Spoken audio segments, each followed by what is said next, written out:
اہل برطانیہ کو اسلام کی ضرورت کا کس طرح قائل کیا جائے جبکہ وہ اپنے آپ کو مسلمانوں سے زیادہ ترقی یافتہ اور پرامن سمجھتے ہیں؟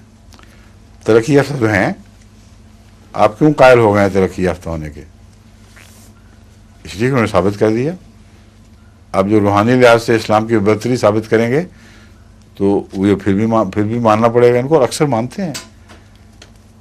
اس درجے کا یقین کہ انسان ایک مذہب سے چھلانگ لگا کے دوسرے میں داخل ہو جائے، یہ عام روزمرہ کے یقین سے تعلق نہیں رکھتا. وہ منطقی نقطہ نگاہ سے مان لیتے ہیں، مگر وہی لوگ ہیں جن کو جو اپنے منطقی نقطہ نگاہ سے عیسائیت کو سچا سمجھتے ہوئے بھی اس پہ عمل نہیں کرتے تھے.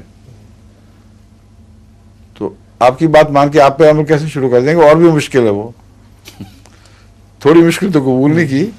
اس لیے نفسیاتی لحاظ سے ان کی طبیعتوں میں انکار داخل ہے. مادے کی دلچسپی ہے، دوسری چیزوں کو دلچسپی نہیں.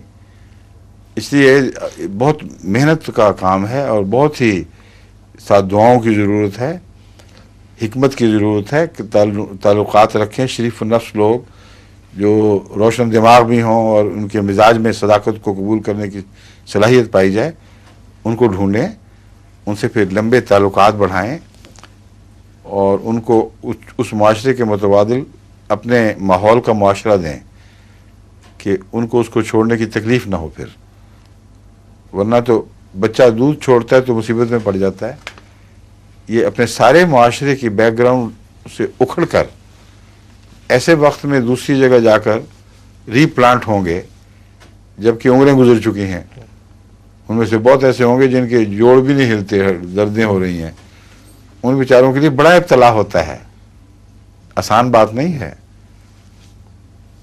مرتد لوگ ہوتے ہیں، مگر وہ لوگ ہوتے ہیں مرتد جو اپنے معاشرے سے متنفر ہوں یا بددل ہوں یا ان کو انفیریٹی کمپلیکسز ہوں، وہ چھوڑنا چاہیں. مگر یہاں ارتداد کی بات نہیں ہے، یہاں ایک اعلیٰ قدر کی کشش کی بات ہے. ارتداد کبھی کشش کی وجہ سے نہیں ہوتا. اس میں جہاں بھی حق سے لوگ روگردان ہوتے ہیں وہاں اعلیٰ قدروں کی وجہ سے نہیں ہوتے. وہاں ان کے اپنے مقاصد حل نہیں ہو رہا ہے، اپنے چھوٹے چھوٹے کمینے معاملات ہیں جن میں وہ زخمی ہو جاتے ہیں، اس لیے کہ انتقاماً ہوتے ہیں. لیکن کبھی بھی اعلیٰ اقدار ان کو نہ نصیب ہوئی، نہ اس کی خاطر وہ گئے کہیں. لیکن سچے دین میں آنے والے بلا استثناء اعلیٰ اقدار دیکھتے ہیں، ان کی کشش میں مبتلا ہو جاتے ہیں. پھر وہ جذبہ بڑھتا ہے تو اتنا بڑھ جاتا ہے کہ پھر ان کو چین نہیں آتا باہر. وہ کہتے ہیں ہمیں منظور کر لو. یہ نفسیاتی کیفیت ہے جس میں آپ نے تبلیغ کرنی ہے اور ان مسائل کو حل کرنا ہے. اس کا ایک لازمی نتیجہ یہ نکلا کہ ان لوگوں کو آپ کو بہت زیادہ پیار دینا ہوگا.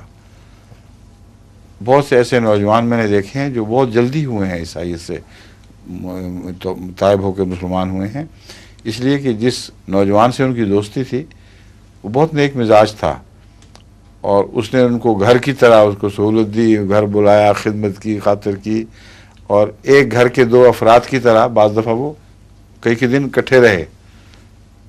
اور ایسا طبی تعلق قائم ہو گیا کہ اس نوجوان کو دوسرا معاشرہ چھوڑنے کی کوئی تکلیف نہیں ہوئی، ایک سے منتقل دوسرے کی طرف چلا گیا.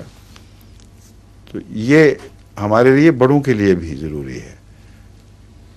اپنایت دیں، سرپرستی دیں، تحفظ دیں، اس کو بے یار و مددگار نہ چھوڑیں، اور پھر انشاءاللہ آپ کی تبلیغ پہلے سے زیادہ مؤثر ہوگی. ٹھیک ہے، آپ کی باری آ گئی اور وقت آدھا منٹ رہ گیا. ظہور مہدی آخر